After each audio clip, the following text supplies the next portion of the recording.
ผ่านใดก็อย่าไปหนีให้เข้ามาทางนี้มาปรึกษาทางแก้ไขรัฐบาลช่วยตั้งกองทุนไม่หวังกำไรใช้หนี้ให้ก่อนแล้วค่อยผ่อนใช้ผ่อนน้อยยาวๆดอกเบี้ยไม่มี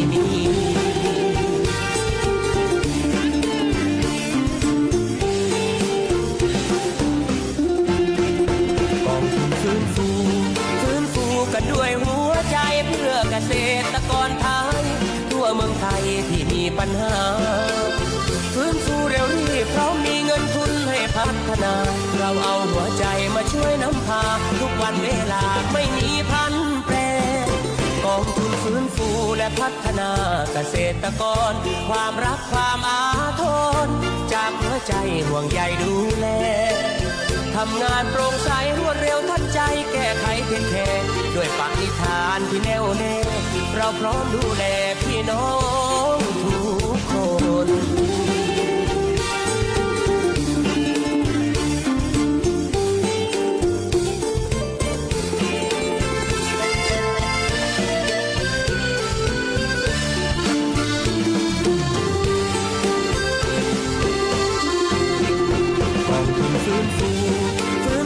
กันด้วยหัวใจเพื่อเกษตรกรไทยทั่วเมืองไทยที่มีปัญหาฟื้นฟูเร็วรีบเพราะมีเงินทุนให้พัฒนาเราเอาหัวใจมาช่วยนำพาทุกวันเวลาไม่มีพันแปรกองทุนฟื้นฟูและพัฒนาเกษตรกรความรักความอาทรจากหัวใจห่วงใยดูแลทำงานโปร่งใสรวดเร็วทันใจแก้ไขเพียงแค่ด้วยปณิธานที่แน่วแน่เราพร้อมดูแลพี่น้องทุกคนทำงานโปร่งใสรวดเร็วทันใจแก้ไขเพียงแค่ด้วยปณิธานที่แน่วแน่เราพร้อมดูแลพี่น้องทุกคน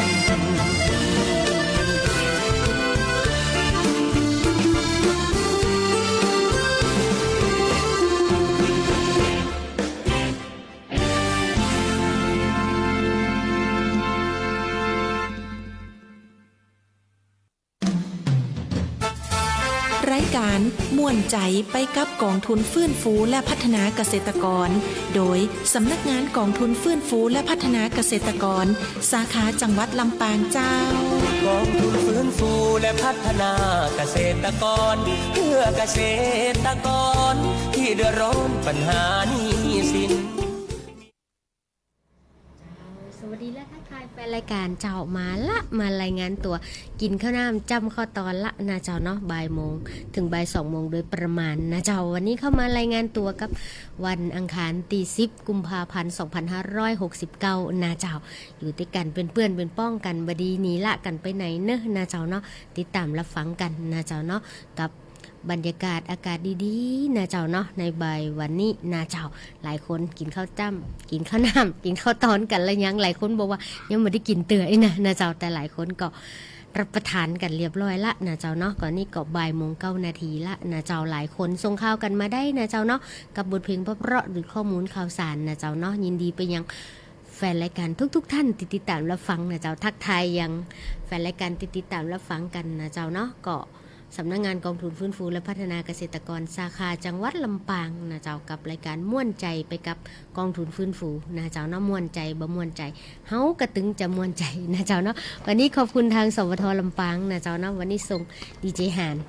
พี่หานสุดหล่อนะเจ้ามาเป็นเพื่อนเป็นป้องกันนะเจ้าเนาะแต่ก่อนก็จะมีน้องเต้นะเจ้าเนาะนักศึกษาฝึกงานจากมหาลัยพะเยานะเจ้าเนาะเป็นกับครบเทอมเดินทางกลับไปสู่ฐานที่มั่นเป็นละนะเจ้าเนาะแต่นี่ก็เฮาก็ยังคงทำหน้าที่ต่อนะเจ้าเนาะค่ะเจ้ารุ่งสุรีชัยสอนพนักงานอาวุโสดูแลในเรื่องของงานฟื้นฟูนะเจ้าเนาะในดูแลพี่น้องเกษตรกรตีต้องการในเรื่องของงบประมาณนะเจ้าแล้วก็การจัดการนี้นะเจ้าเนาะสำนักงานตั้งอยู่ที่ศูนย์ราชการจันทร์ซองนะเจ้าอย่างที่บอกเนาะนะเจ้าภายใต้การบัญชาการของคุณพรสวรรค์สมานอีนะเจ้าแล้วก็น้องๆทีมงานทั้งฟื้นฟูและงานจัดการนี้นะเจ้าคอยบริการท่านนะเจ้าวันนี้คิวเพลงก็ยังยาวเหมือนเดิมนะเจ้าขอบคุณนักๆสำหรับการติดตามรับฟังนะเจ้าเนาะวันนี้นะเจ้าเนาะท่านอยู่ที่ไหนต่างใดนะเจ้า หนาวกะฮ้อนกะไอ้นะเป็นยังไงนะเจ้าเนาะส่งกำลังใจมาให้กันและทักทายมายัง054อย่างก็ไอ้หัน 2245556เนาะนะเจ้านะทักทายกันเข้ามานะเจ้าเนาะผมจะลืมนะเขาอยากฟังเสียงรอๆของเพื่อน นะเจ้าเนาะนะเจ้าเป็นเพื่อนเป็นป้องกันนะเจ้าเนาะในช่วงชีวิตนะเจ้าหลายคนอาจจะเจอทั้งทุกข์ทั้งสุขนะเจ้าบ่เป็นอย่างเป็นธรรมดาของชีวิตนะเจ้าเนาะบ่มีใครสุขเสมอและบ่มีใครทุกข์เสมอนะเจ้าเฮาอยู่ด้วยกันเป็นเพื่อนด้วยกันโดยเฉพาะวันนี้วันอังคารนี่นะเจ้าเนาะตรงกับวันพระนะเจ้าเนาะน้อมนำธรรมะเข้ามาสู่ใจนะเจ้ามีสิ่งดีๆมาเพื่อกันนะเจ้าเนาะวันนี้มีข่าวดีมาบอกพี่น้องสมาชิกกองทุนฟื้นฟูนะเจ้าเนาะวันนี้ทางกรรมการบริหารนะเจ้าเนาะได้ประกาศแนวทางสนับสนุนการดำเนินการแผนโครงการนะเจ้าเนาะฉบับใหม่พศ2569เข้ามาเลาะนะเจ้าหลายคนถามเมื่อได้เขียนแผนไปเมื่อได้จะได้สักเตือเมื่อได้จะทรงแผนได้อีนะเจ้าวันนี้เฮามาอู้จากันละเฮามีคู่มือละนะเจ้าพุ่นเฮาว่ามีปักกระตือนนะเจ้ามีเข็มทิศนำทางละจะไปสู่ทิศทางใดในการฟื้นฟูอาชีพหรือในส่วนของพี่น้องเกษตรกรที่เป็นปัญหาในเรื่องของหนี้สินนะเจ้าเนาะบางคนบอกบ่มีหนี้บ่มีหน้านะนั่นนะนั่นคือปัญหานักเลยนะเจ้าเนาะพุ่นห้องอย่างเปลี่ยนวิธีคิดชีวิตเปลี่ยนเดี๋ยวเฮามาอู้กันว่าท่านที่ประสบปัญหาหนี้สินที่มันเกิดขึ้นแล้วเฮาจะหาทางออกจะใดนะเจ้าเดี๋ยวเอาเป็นว่าช่วงนี้ไปฟังเพลงเพราะๆก่อนกันละกันเดี๋ยวเฮามาอู้มาจากันในช่วงต่อไปนะเจ้า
เจ้าบทเพลงเพราะๆนะเจ้าหลวงปอห้ามจน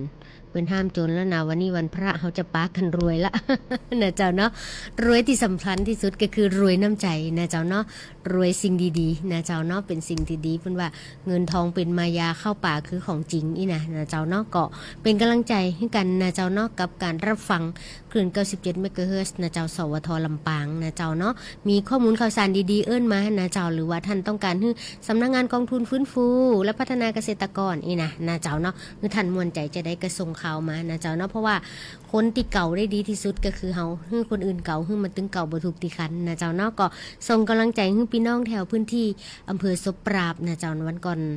ลงไปติดตามพี่น้องนะเจ้าเนาะบอกว่าตอนนี้ประสบปัญหาในเรื่องของหนี้สินนะเจ้าอย่างใดดีนะแล้วก็ในส่วนของพี่น้องเกษตรกรพื้นที่อำเภอเกาะขานะเจ้าเนาะบอกว่ากำลังจะถูกขายทอดตลาดยึดทรัพย์และดำเนินคดีละนะเจ้าเนาะก็บอกพี่น้องว่าตอนนี้ถ้าท่านเป็นสมาชิกกองทุนฟื้นฟูนะเจ้าเนาะก็ให้ท่านติดต่อมายังสำนักงานนะเจ้าถามว่าสำนักงานอยู่ตังได้นะเจ้าเดินเข้าไปได้เลยนะเจ้าเนาะก็ดูที่ศูนย์ราชการจันทร์2ตังไปไม่เหมาะนะเจ้าเนาะอยู่จันทร์2ฝั่งที่ตะวันตกฝั่งตังปั๊มน้ำมันนะเจ้าติดกับสำนักงานประชาสัมพันธ์จังหวัดลำปางนะเจ้าเข้าไปได้เลยมีทีมงานน้องๆนะเจ้าเนาะทีมงานจัดการหนี้ทีมฟื้นฟูนะเจ้าทุกคนคือคำตอบทันได้ทุกคนนะเจ้าแต่ว่าการช่วยเหลือหรือกระบวนการดูแลกันยังไงก็มีระเบียบขั้นตอนอยู่ถ้าท่านเป็นสมาชิกแล้วนะเจ้าเดินเข้าไปแล้วก็ไปตรวจสอบว่าท่านได้ขึ้นทะเบียนหนี้หรือยังนะเจ้าถ้าท่านไม่ได้ขึ้นทะเบียนหนี้นะเจ้าเนาะท่านก็ยื่นประสงค์ได้นะเจ้าถ้าท่านไม่ได้รับการขึ้นทะเบียนหนี้ก่อนจดทะเบียนไว้อย่างนี้นะเจ้ายื่นความประสงค์ไว้การจัดการหนี้ก็ต้องชะลอหรือว่าเข้าสู่กระบวนการต่างๆก่อนนะเจ้าเนาะเพราะว่าพรบฉบับนี้นะเจ้าเนาะดูแลในส่วนของพี่น้องสมาชิกกองทุนฟื้นฟูนะเจ้าแล้วก็ที่สำคัญที่สุดต้องยึดระเบียบแล้วก็ตามประกาศของกรรมการนะเจ้ากองทุนฟื้นฟูเพื่อที่จะให้การดูแลนะจะเป็นไปตามวัตถุประสงค์และเจตนารมณ์ของกองทุนฟื้นฟูเนาะนะเจ้าเฮาเป็นเพื่อนคู่คิดนะเจ้าเป็นมิตรร่วมทำงานกันประสานสิ่งดีๆให้กันนะเจ้าเนาะอันนี้เป็นเรื่องราวที่มาโตในใจของพนักงานกองทุนอยู่ในหัวจิตหัวใจก็คือเกษตรกรไทยคือหัวใจของเฮานะเจ้าโดยเฉพาะพี่น้องที่เป็นสมาชิกกองทุนฟื้นฟูนะเจ้าเนาะก็อยู่ตังใด13อำเภอนะเจ้าเนาะพันกว่าองค์กรนะเจ้าเนาะเกือบแสนรายตีกองทุนฟื้นฟูเฮาดูแลอยู่นะเจ้าโดยมีเจ้าหน้าที่10ชีวิต นะเจ้าที่คอยดูแลให้การบริการพี่น้องแต่เฮาก็ต้องขอบคุณเฮามีท่านคณะอนุกรรมการที่ประจำแต่ละอำเภอแล้วก็มีเครือข่ายนะเจ้าเนาะทั้งภาครัฐและภาคเอกชนนะเจ้าโดยเฉพาะพันธมิตรของเราคือสวทลำปางนะเจ้าเนาะที่คอยเป็นกระบอกเสียงให้เฮาตัวนะเจ้าในการสื่อสารสิ่งดีๆให้พี่น้องเกษตรกรนะเจ้าเพราะว่าพี่น้องเกษตรกรเนี่ยเฮาถือว่าเป็นคนส่วนใหญ่ของประเทศโดยเฉพาะจังหวัดลำปางเฮานะเจ้าเนาะหลายๆพื้นที่นะเจ้าแต่ละบทแต่ละบาทแต่ละบางพื้นที่มันก็บริบทแต่ละตีบ่เหมือนกันนะเจ้าเนาะการผลิตเองนะเจ้าหรือว่าแนวคิดต่างๆก็แตกต่างกันไปฉะนั้นเฮาคาดหวังว่าพี่น้องเกษตรกรจะมาบอกเฮาว่าท่านต้องการอะไรหยังอยากให้เฮาไปช่วยดูแลอะไรหยังนะเจ้าแต่อาจจะบ่ดูแลได้ทั้งหมดนะเจ้าเพราะว่าคนที่จะกำหนดชะตาชีวิตก็คือพี่น้องเองคำตอบอยู่ที่ชุมชนนะเจ้าเพราะส่วนใหญ่เฮาถูกกำหนดโดยระดับนโยบายหรือจากข้างบนลงข้างล่างนะเจ้าเฮาก็ต้องปรับละนะเจ้าเนาะบางทีเปิ้นตัดเสื้อให้เฮานุ่งนะเจ้าเนาะบางทีมันก็บ่ตัดเฮาบ่ถูกใจนะบ่พอดีนะเจ้าเนาะฉะนั้นเฮาต้องรวมกันทันทีนะเจ้าบางพื้นที่ก็มีต้นทุนทางสังคมสูงมีต้นทุนทางทรัพยากรสูงนะเจ้าแต่ว่าขาดในเรื่องของปัจจัยการผลิตนะเจ้าเฮาก็จะไปเติมกันได้อย่างใดบางพื้นที่นะเจ้านี้มีปัจจัยการผลิตมีต้นทุนทางสังคมแต่บ่ฮู้จะเริ่มต้นอย่างใดนะเจ้าเฮามานั่งทกนั่งอู้จากันบางพื้นที่ก็บ่จำเป็นต้องใช้งบประมาณลงไปนะเจ้านะเฮาอาจจะไปต้องนั่งคดถวายไงอุ้งตีนกันนะเจ้าเนาะแล้วก็เปิดห้องว่าหยังทกเครือหาเก้านะเจ้าเพื่อหารากเหง้าของปัญหาแล้วเราจะแก้ไขทุกจุดนะเจ้าเนาะอันนี้คือเป็นสิ่งละอันพันละน้อยติมาแลกเปลี่ยนกับพี่น้องเกษตรกรนะเจ้าเนาะทักทายไปยังแฟนรายการตีทักทายเข้ามาผ่านทางเพจสวทการไล่สดนะเจ้าเนาะทางเพจ97 เมกะเฮิรตซ์นะเจ้าสวทลำปางของกรมประชาสัมพันธ์น้องนัดฟาร์ม น้องนัดนี่ตลอดนะเจ้าขอบทเพลงมาตัวเดียวไอหารขึ้นไว้ละนะเจ้าเพลงที่ขอนะเจ้าเนาะแล้วก็ไผ่ต่อ ลุงสง่าลุ่มน้ำวังนะอันนี้เป็นถึงแฟนสวทลำปางนะแต่ละส่วนหนึ่งเขาไปเป็นลูกศิษย์เปิ่นเฮียนอันอย่างก็ตัวเมืองแต่เปิ่นแต่เขาบสดสักเตือเขาเป็นเด็กหลังห้องนะเจ้าแล้วก็ในส่วนของไข่ตีทักทายเข้ามาหลายๆท่านนะเจ้าเนาะก็บ่ได้ เนี่ยเนาะติดตามรับฟังขออนุญาตดูก้ามาไฟติดตามเฮาอยู่นะเจ้าเนาะก็เป็นกำลังใจให้กันกันละกันนะเจ้าวันนี้มาได้เซเว่นมาตุ้ยนะเจ้าแย้งพอบ่ค่อยหันนะเป็นไงเอาเป็นว่าส่งเสียงให้กันนะเจ้าทักทายกันเข้ามานะเจ้าตะกี้สกลลำไม่ทะนะเจ้าก็ฝากข่าวประชาสัมพันธ์เดี๋ยวจะมาอู้ว่าเฮาบอกข่าวเรื่องใดนะเจ้าตะกี้เกริ่นไว้ตั้งแต่ก่อนอันบทเพลงจะเปิดนะเจ้าว่าอู้ในเรื่องของประกาศของการเขียนแผนและโครงการเนาะเป็นห้องว่าอย่างแนวทางปฏิบัติงานสนับสนุนการตามแผนและโครงการปี 2569 ซึ่งตอนนี้งบประมาณล้อปีน้องอยู่ละเหลือแต่แผนโครงการเดี๋ยวเขาค่อยมาอู้กันนะเจ้าว่าเขาต้องแยกใดนะเจ้าในการขอรับงบสนับสนุนจากกองทุนฟื้นฟูซึ่งมีทั้งงบอุดหนุนฮื้อบดายนะเจ้าเนาะแล้วก็งบในส่วนของการกู้ยืมโดยบ่มีดอกเบี้ยบ่มีค่าบริการนะเจ้าเนาะอันนี้เดี๋ยวเฮาก็มาอู้ในรายละเอียดในช่วงไปฟังอีก2บทเพลงนะเจ้าเนาะตีไอหารขึ้นไว้ฮื้อนะเจ้าตีแฟนรายการขอมาคิวเพลงยาวพุดถึงแม่เมาะพุละนะเจ้าไปฟังเพลงเพราะๆก่อนกันละกันเจ้า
อายก็ยังตกหลุมรักต้องสู้มือ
รายการม่วนใจไปกับกองทุนฟื้นฟูและพัฒนาเกษตรกรโดยสำนักงานกองทุนฟื้นฟูและพัฒนาเกษตรกรสาขาจังหวัดลำปางเจ้ากองทุนฟื้นฟูและพัฒนาเกษตรกรเพื่อเกษตรกรที่เดือดร้อนปัญหาหนี้สิน เ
การม่วนใจไปกับกองทุนฟื้นฟูและพัฒนาเกษตรกรโดยสำนักงานกองทุนฟื้นฟูและพัฒนาเกษตรกรสาขาจังหวัดลำปางเจ้า กองทุนฟื้นฟูและพัฒนาเกษตรกรเพื่อเกษตรกรที่เดือดร้อนปัญหาหนี้สิน เจ้าเพื่อพี่น้องเกษตรกรเนาะนะเจ้าเนาะก้าวแรกสู่ก้าวต่อไปเพื่อหัวใจของเฮาคือเกษตรกรนะเจ้ากองทุนฟื้นฟูและพัฒนาเกษตรกรนะเจ้าสาขาจังหวัดลำปางภายใต้การบริหารงานของคุณพรสวรรค์สมานหัวหน้าสำนักงานกองทุนฟื้นฟูนะเจ้าเนาะที่คอยดูแลในเรื่องของการบริหารทั่วไปไม่ว่าการจัดการหนี้นะเจ้าแล้วก็การฟื้นฟูอาชีพนะเจ้าสำหรับพรบกองทุนฟื้นฟูและพัฒนาเกษตรกรนะเจ้าเนาะอย่างที่บอกนะเจ้าจะตั้งโดยการเรียกร้องของพี่น้องเกษตรกรนะเจ้าเนาะจนถ้านับเวลาแล้วนะเจ้าเนาะก็อายุสาวกว่าปีละ24-25 ปีถ้าเทียบกับกระทรวงอื่นเปิ้นเนาะนะเจ้ากระทรวงอื่นเปิ้น100 กว่าปีแต่เฮาถ้าเทียบเป็นก็ยังเป็นวัยรุ่นหรือหนุ่มชักใกล้จะเป็นหนุ่มชะกันละนะเจ้าเนาะเป็นสาวกำลังเหมาะ กำลังแรงกล้าขนาดนะเจ้าเนาะสำหรับกองทุนฟื้นฟูนะเจ้าเนาะก็ดูแลพี่น้องเกษตรกรทั่วประเทศนะเจ้าเฮามีสำนักงานสาขาแต่ละจังหวัดนะเจ้าเนาะแล้วก็มีส่วนกลางอยู่ที่สำนักงานใหญ่อยู่ที่สำนักงานกองทุนฟื้นฟูและพัฒนาเกษตรกรอยู่ที่กทมติดกับวัดเสมียนนาลีนะเจ้าสำนักงานใหญ่เฮาอยู่ที่หั่นนะเจ้าภายใต้การบริหารของท่านเลขาธิการกองทุนฟื้นฟูนะเจ้าเนาะคุณวันนี้นะเจ้ามหานีนนท์นี่นะเจ้าอ่านนามสกุลนั่นผู้บัญชาการสูงสุดพิษนี่กะ นะเจ้าเป็นประเด็นนะเจ้าเป็นอย่างนะเจ้าเนาะคุณพรสวรรค์ติดตามรับฟังอยู่นะเจ้าเนาะขอบคุณนักแฟนรายการติดตามรับฟังนะเจ้าขอบคุณยังไม่พอเน้อนะเจ้าฟังอยู่ก่อนตะกี้ขอบทเพลงของศิลปินคุณตายอรไทยมาขอมา2เพลงน้องลุงขออนุญาตเป็น1บทเพลงได้ก็อีนะเจ้าคิวเพลงนักแตะนะเจ้าเนาะขอบคุณนักนะเจ้ายินดีดีเจเต้นะเจ้าเนาะละเฮาไปละ แต่ก่อนอยู่เป็นเพื่อนนะก็ยังขอบคุณที่ส่งกำลังใจแล้วก็ทักทายกันมานะเจ้าวันนี้มีไอ้หานสุดรอนะเจ้ามานั่งเป็นเพื่อนเป็นป้องเฮานะเจ้าเนาะขอบคุณยังคุณสุกันดานะเจ้าเนาะคุณครูเทียมจิตจากสกรเมธาติดตามรับฟังแล้วก็ฝากข่าวมาตะกี้นะเจ้าส่งลิงก์เขาบอกว่าแปะลิงก์เข้ามาได้เลยนะเจ้าเดี๋ยวประชาสัมพันธ์ให้กันละกันนะเจ้าเนาะขอบคุณยังคุณครูทันนี่เนาะมณตมนะเจ้าแล้วก็พี่แพรพี่ลองสุดสวยจากจังหวัดเชียงใหม่ติดตามรับฟังผ่านเพจนะเจ้าเนาะขอบคุณกับบทเพลงที่ฝากเก็บตะวันฟ้องเก็บเขาเตือ นะเจ้าเฮาขอเป็นแสงตะวันที่คือความอบอุ่นกับพี่น้องนะเจ้าเนาะกับพี่น้องคนตัวเล็กตัวน้อยนะเจ้าแล้วก็พี่สมนายนะเจ้าเนาะทักทายมาจากพี่น้องเกษตรกรแถวบุญนาคพัฒนานะเจ้าทุกพื้นที่ฟังแล้วได้ยินชัดเจนดีก่อไอ้นะเจ้าหรือว่าเป็นอย่างใดเอื้นมาได้นะเจ้า0542245556นะเจ้าเนาะฟังบ่ชัดกาดีเจอู้เร็วไปกะไอ้นะเพลงบ่ม่วนกะไอ้นะเจ้าหรือว่าท่านมีปัญหาอยากให้กองทุนฟื้นฟูไขข้อข้องใจก็เอื้นมาได้ตอนนี้นะเจ้า0542245556นะเจ้าหรือว่าจะโทรไปยังสำนักงานก็ได้นะเจ้าเนาะสำนักงานก็มีเบอร์โทรให้ท่านนะเจ้ากระดาษประกาศเตรียมพร้อมกันหรือยังเบอร์โทรสำนักงานกองทุนสาขาจังหวัดลำปาง0542650054จำง่ายที่สุดละ054หัวใต้265อยู่ตั้งกลางนะเจ้าขอบคุณแฟนรายการนะเจ้านะเอิ้นกันเข้ามาทาง Messenger นะเจ้าก็ไลฟ์ส่วนตัว นักขนาดเจ้าสุมาตัวเนื้อเจ้าเนาะบางทีอาจจะบะเต้าบะตันนะเจ้าเนาะเอาเป็นว่าเฮาม่วนใจอยู่ด้วยกันนะเจ้าเนาะประเวอร์ทุกอาทิตย์ก็บ่เป็นหยังนะเจ้าเนาะชีวิตมันเครียดมานักละมาฟังอันดีเจประเวอร์นึงก็ม่วนดีนะเจ้า นะเจ้าบ่ต้องตั้งตัวหยังนะเจ้าเนาะชีวิตเฮาบางทีเฮามุ่งหน้าเข้าสู่เส้นชัยนะเจ้าแต่ระหว่างทางเฮาก็บ่ดีลืมเด้อนะเจ้ามีหยังดีๆเพราะๆมาฝากท่านนะเจ้าเนาะอ้าวสำหรับทางสกรเมธาบอกว่าขอเชิญชวนพี่น้องที่ต้องการอบรมหลักสูตรอย่างนี้นะเจ้าเนาะกับกศนเมธาหรือสกรนะเจ้าเนาะร่วมกับกรมอนามัยนะเจ้ากระทรวงสาธารณสุขอบรม70ชั่วโมงนะเจ้าเนาะสำหรับการอบรมหลักสูตรอย่างนะดูแลผู้สูงอายุอีเนาะนะเจ้าเนาะเปิดรับสมัครอบรมผู้ดูแลผู้สูงอายุรายใหม่ประจำปี2569นะเจ้าเนาะ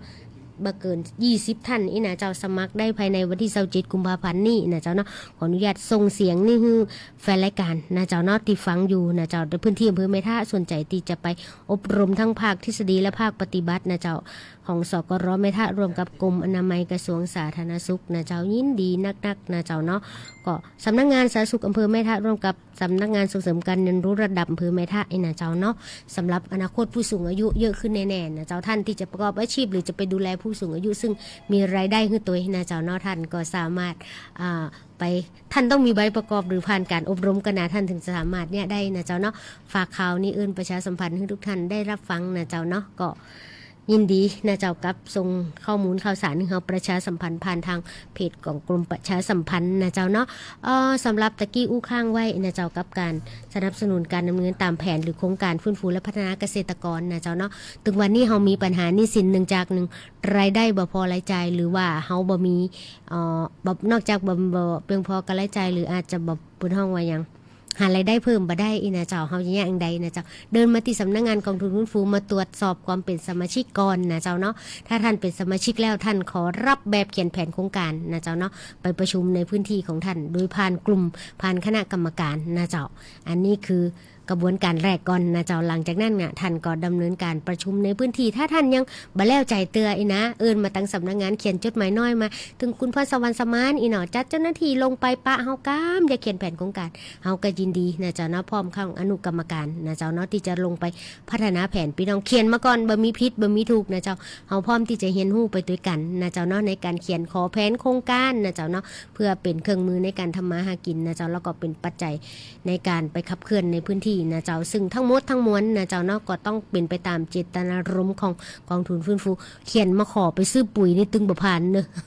บอกก่อนนะเจ้าแต่ถ้าท่านต้องการนะเจ้าสนับสนุนปัจจัยการผลิตนะเจ้าเนาะมันก็เป็นเรื่องอย่างที่ท่านต้องเขียนแผนโครงการมานะเจ้าเพราะว่าด้วยในเรื่องของเกษตรกรรมยั่งยืนหรือเกษตรกรรมทางเลือกนะเจ้าเนาะเกษตรกรรมธรรมชาตินะเจ้าโรงปุ๋ยเป็นสิ่งที่สำคัญนะเจ้าโรงปุ๋ยในส่วนของเกษตรธรรมชาติก็คือการมีเปิดห้องอย่างการเลี้ยงสัตว์การปศุสัตว์เข้ามามีส่วนร่วมนะเจ้าอันนี้เป็นสิ่งละอันพันละน้อยตีสำนักงานกองทุนฟื้นฟูจะต้องไปร่วมแจมไปอู้จากับพี่น้องเกษตรกรนะเจ้าเนาะเปิ้นว่าเฮาเปลี่ยนวิธีคิดชีวิตเฮาเปลี่ยนนะเจ้าบางทีเฮาติดกระดุมเม็ดแรกผิดมาเมินละนะเจ้าถึงเวลาเฮาจะแกะใหม่ละนะเจ้าเนาะจะเริ่มต้นใหม่จะได้กับการเดินเข้าสู่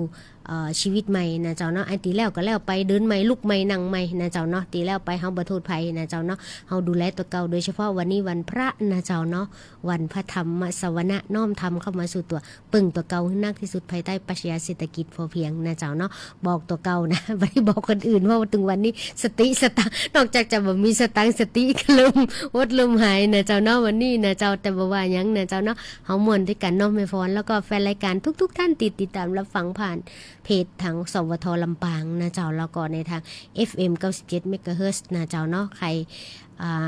บ่ได้มาเฮาฮู้นะท่านฟังอยู่นะเจ้าเนาะแล้วก็หลายคนนะเจ้าเนาะผ่านขอบทเพลงมาทางไลน์แล้วก็เมสเซนเจอร์ส่วนตัวนะเจ้าถ้าเวลาตั้นเฮาก็จะจัดให้ทุกคนเพราะว่าเฮาบ่ชอบตามใจผู้จัดแล้วเฮาบ่คัดใจคนฟังตัวนะเจ้าเนาะอันไหนเป็นความสุขของท่านเฮายินดีนะเจ้าเพราะในเมื่อทุกท่านมีความสุขละนะเจ้าทุกคนสิ่งรอบข้างก็ดูแลสวยงามเอาละนะเจ้าเดี๋ยวพอเวลานะเจ้าเนาะอู้นักเดี๋ยวจะก่ายกันนะเจ้าเนาะเอาเป็นว่าคือมวนอกมวนใจชีวิตมันเครียดมาเมื่อละฟังบทเพลงเพราะๆดีกว่านะเจ้า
รายการม่วนใจไปกับกองทุนฟื้นฟูและพัฒนาเกษตรกรโดยสำนักงานกองทุนฟื้นฟูและพัฒนาเกษตรกรสาขาจังหวัดลำปางเจ้ากองทุนฟื้นฟูและพัฒนาเกษตรกรเพื่อเกษตรกรที่เดือดร้อนปัญหาหนี้สิน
นาเจ้าแนะนำมาจากแม่พรมันกิวตะกางตะไต้นาเจ้ายินดีติดตามรับฟังนาเจ้าเนาะ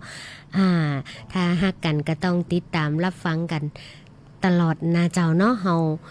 มาพบกันรายการม่วนใจไปกับกองทุนฟื้นฟูทุกวันอังคารนาเจ้าบ่ายโมงถึงบ่าย2โมงโดยประมาณนาเจ้ามีข้าเจ้ารุ่งสุรีชัยสอนนาเจ้าเนาะหรือดีเจยายเปอ เปิดไปหมดไปทุกเรื่องนะเจ้าเนาะทักทายแฟนรายการทุกท่านที่ติดตามรับฟังส่งกำลังใจดีๆให้กันนะเจ้ากินข้าวน้ำจำข้าวตอนละบ่ฮู้จะไปทางใดมนคลื่นมาตั้ง97เมกะเฮิรตซ์นะเจ้าสวทลำปางกรมประชาสัมพันธ์มีข้อมูลข่าวสารดีๆฝากให้ท่านนะเจ้าช่วงเวลาดีๆนี่อยู่กับกองทุนฟื้นฟูนะ เจ้าเนาะฟื้นฟูพี่น้องเกษตรกรนะเจ้าพี่น้องเกษตรกรท่านใดที่ยังบ่ได้เป็นสมาชิกนะเจ้าก็สามารถยื่นจดทะเบียนเป็นสมาชิกได้นะเจ้าเนาะโดยการรวมตัวในชุมชนนะเจ้าเนาะในชุมชนในพื้นที่ตัวเก่าตั้งแต่50คนขึ้นไปนะเจ้าทำไมต้อง50คนอีนะก็อย่างที่ว่าเนาะปีหู2น้องหู1นะเจ้าเนาะแล้วก็การที่เฮารวมตัวกันนะเจ้าเนาะบางทีเนี่ยคนเดียวกึดคนเดียวนะเจ้าบางทีมันกึดบ่ออกแต่ถ้ารวมตัวกันคนนั้นหูน้อยคนนี้หูน้อยก็อู้กันและที่สำคัญที่สุดคือการสร้างอำนาจต่อรองหรือว่าการรวบรวมอย่างนะเจ้าเนาะในส่วนของภาคประชาสังคมนะเจ้าภาคพี่น้องเกษตรกรสมมุติว่าเฮาผลิตอย่างสักอย่างถ้าเฮาขายคนเดียวนะเจ้าเนาะอาจจะบ่มีพลังและบ่มีแต่ถ้า50คนรวมตัวกันนะเจ้าเนาะเอารวบรวมผลผลิตมาส่งขายนะเจ้าเฮาก็จะได้ราคาดีๆนะเจ้าราคาที่เป็นธรรมทั้งผู้ผลิตผู้บริโภคนะเจ้าอันนี้เป็นสิ่งดีๆสิ่งละที่สำนักงานกองทุนผู้ปรารถนาให้พี่น้องรวมตัวกันนะเจ้านอกจากจะดูแลในเรื่องของเมื่อท่านเป็นสมาชิกแล้วนะเจ้าเนาะมีการบริหารองค์กรกลุ่มของท่านแล้วนะเจ้าท่านก็สามารถเข้าถึงพรบกองทุนฟื้นฟูด้วยใจเข้าถึงสิทธิ์มี2อันที่ท่านจะได้รับพรบฉบับนี้จะคุ้มครองท่านก็คือในเรื่องของงบในการประกอบอาชีพนะเจ้าโดยการเขียนขอแผนโครงการขึ้นมานะเจ้าเนาะแผนโครงการนี้ก็คือสนับสนุน2ลักษณะนะเจ้าคืออุดหนุนให้เปล่าโดยให้องค์กรเข้มแข็งนะเจ้าแล้วก็หรือท่านบอกว่ากลุ่มเฮาเข้มแข็งละเฮาบ่ต้องการละเฮาต้องการเฉพาะงบกู้ยืมซึ่งงบกู้ยืมนี่นะเจ้าก็เป็นงบฮื้อบ่ได้นะเจ้ามันก็ ตั้งใจถ้างบกู้ยืมมือบ่ได้นะนะเจ้างบกู้ยืมนะเจ้าเนาะเป็นงบกู้ยืมตีให้ท่านแต่ว่าบ่มีค่าบริการบ่มีค่าดอกบ่มีดอกเบี้ยนะเจ้าถึงวันนี้เพิ่นว่าดอกอันหยังตีบ้านเร็วที่สุดก็คือดอกเบี้ยแต่กองทุนฟื้นฟูบ่มีนะเจ้าเนาะเป็นเงินงวดที่ท่านเอาไปดำเนินกิจกรรมเพื่อสร้างรายได้พอได้สร้างรายได้มีกำไรมีดอกผลก็เอามาชำระคืนกองทุนเป็นงวดนะเจ้าเนาะเป็นตามงวดที่ท่านสามารถกำหนดชะตาชีวิตตัวเก่าได้เลยนะเจ้าเนาะพอทำโครงการไปแล้วสักระยะเอาละต้องบัตรตันเหมือนขาเนี่ยเราอันใดกับมาเสื้อขาวกับแหงเสื้อแดงกับมาเนี่ยอย่างใดดีนะเจ้าท่านมีปัญหาหนี้สินท่านก็มายื่นขึ้นทะเบียนหนี้ไว้นะเจ้าถ้าท่านมีปัญหากองทุนฟื้นฟูก็เข้าไปดูแลท่านนะเจ้าแต่ในส่วนของหนี้สินที่เขาจะไปดูแลท่านเนี่ยนะเจ้าเนาะท่านต้องเป็นหนี้ในสถาบันการเงินนะเจ้าเนาะแล้วก็วัตถุการประสงค์ต้องเพื่อการเกษตรนะเจ้าเนาะท่านก็มายื่นขึ้นทะเบียนได้นะเจ้าถ้ามันเกิดอุบัติเหตุการณ์หรือมีปัญหาทางการเงินกองทุนก็เข้าไปดูด้วยดอกตัดทิ้งนะเจ้าต้นเหลือกึ่งเดียวนะเจ้าอันนี้เป็นเรื่องที่น่าดีใจแต่พี่น้องเกษตรกรที่มีกฎหมายฉบับนี้นะเจ้าเนาะเข้ามาดูแลนะเจ้าสนใจก็ติดต่อได้ที่สำนักงานกองทุนฟื้นฟูและพัฒนาเกษตรกรสาขาจังหวัดลำปางต่างไปแม่เมาะอยู่ศูนย์ราชการจันทร์2ฝั่งเทียงทิศตะวันตกนะเจ้าฝั่งต่างปั๊มน้ำมันนะเจ้าเนาะถนนวชิราวุธดำเนินนี่นะแวะไปกันได้นะเจ้าหรือว่ายังบ่สะดวกไปหาแต่เอื้นไปถามก็ได้นะเจ้าถ้าเอื้นมาตังสวทลำปางบัตรตันนี่นะไปตังสำนักงานกองทุนก็054265 054เฮามีพนักงานนะเจ้าเนาะคอยดูแลท่านอยู่นะเจ้าแล้วก็การดำเนินการใดๆกับกองทุนฟื้นฟูไม่เสียค่าใช้จ่ายทั้งนั้นเน้อพี่น้องถ้ามีใครบอกว่าสามารถจัดการนี่ให้ได้นะเจ้าหรือว่าสามารถอนุมัติโครงการให้ได้เร็วกว่าคนอื่นนะเจ้าขอท่านเขาจะดูแลมีน้ำฮื้ออีนะเจ้าขอค่านั่นนี่นะเจ้าท่านแจ้งเจ้าหน้าที่ตำรวจได้เลยเขาบ่มีนโยบายใดๆทั้งสิ้นนะเจ้าบ่มีการเสียค่าใช้จ่ายใดๆทั้งสิ้นเว้นแต่องค์กรท่านจะมีการออมภายในกลุ่มของท่านนะเจ้าเนาะแล้วก็เปิดบัญชีมีการทำบัญชีรับจ่ายนะเจ้าเนาะคือถูกต้องชัดเจนอันนั้นเป็นเรื่องภายในองค์กรที่เฮายินดีจะสนับสนุนคือพี่น้องเกษตรกรเฮาเข้มแข็งและแข็งแรงตราบใดถ้าพี่น้องเกษตรกรยังอ่อนแอเฮาก็บ่สามารถเดินหน้าได้แต่ว่าถ้าพี่น้องเกษตรกรเข้มแข็งนะเจ้าเนาะเฮาก็ทำงานน้อยลงเหนื่อยน้อยลงนะเจ้าความปรารถนาดีจากภาครัฐทุกภาคส่วนที่จะให้พี่น้องเกษตรกรเข้มแข็งด้วยตัวเก่าเร็วพอเวลาละโอ้เวลาแห่งความสุขก็ผ่านไปเร็วแต่13:56 นาทีเหลือเวลา4 นาทีเพลงก็ถ้าจะบัตันนะ สุมาเตอร์เจ้าวันนี้คิวเพลงก็ยาวตั้งแต่ขอมาวันก่อนหน้านั่นตีลงพื้นที่แล้วก็ขอมาทางไลน์แล้ว Messenger ส่วนตัวนะเจ้าแล้วก็โทรเข้ามาอีนะเจ้าเนาะเอาเป็นว่าติดข้างกันไว้ก่อนถ้าตันฟังก็ฟังกันละกันถ้าบัตันก็สุมาไปตังแฟนรายการตังนาแก้วกอคาเนาะรักร้าวจากสาวนานอีกะนะเจ้าทำบุญร่วมชาติจากบ้านไร่ศิลาทองตันบัตันเดี๋ยวก็รอฟังเอากันละกันนะเจ้า0898559068 ครูจิตฝากประชาสัมพันธ์มาจากสกรเมทะนะเจ้าเนาะถ้าฟังข้อมูลข่าวสารบัตันก็โทรหาครูจิตสกรเมทะกันละกันเวลาจำกัดนะเจ้าเอาล่ะวันนี้ไปก่อนนะเจ้าวันนี้สวัสดีเจ้าสวัสดีงามๆทุกท่านเจ้า รายการม่วนใจไปกับกองทุนฟื้นฟูและพัฒนาเกษตรกรโดยสำนักงานกองทุนฟื้นฟูและพัฒนาเกษตรกรสาขาจังหวัดลำปางเจ้ากองทุนฟื้นฟูและพัฒนาเกษตรกรเพื่อเกษตรกรที่เดือดร้อนปัญหาหนี้สิน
สถานีวิทยุกระจายเสียงแห่งประเทศไทยและเครือข่ายทั่วประเทศเสนอข่าวต้นชั่วโมงรู้เร็วรู้จริงเกาะติดทุกสถานการณ์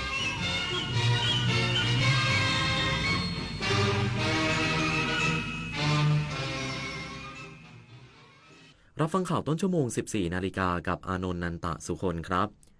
นายกรัฐมนตรีไม่ขอตอบเรื่องการจัดตั้งรัฐบาลขอรอคณะกรรมการการเลือกตั้งรับรองสมาชิกสภาผู้แทนราษฎรอย่างเป็นทางการก่อนอีกสักครู่ก็มาติดตามรายละเอียดครับถนนดนตรีไลฟ์เดือนกุมภาพันธ์70 ปีกุหลาบล้านนาสุนทรีเวชานนท์ร่วมร้อยเรียงทำนองพื้นบ้านล้านนาเสียงซึ่งสลอจากวงดนตรีไทยกรมประชาสัมพันธ์20 กุมภาพันธ์นี้ชมฟรีตั้งแต่เวลา 18 นาฬิกาเป็นต้นไปณห้องออดิทอเรียมสถานีวิทยุกระจายเสียงแห่งประเทศไทยลงทะเบียนเข้าชมได้ที่ Facebook Fanpage ถนนดน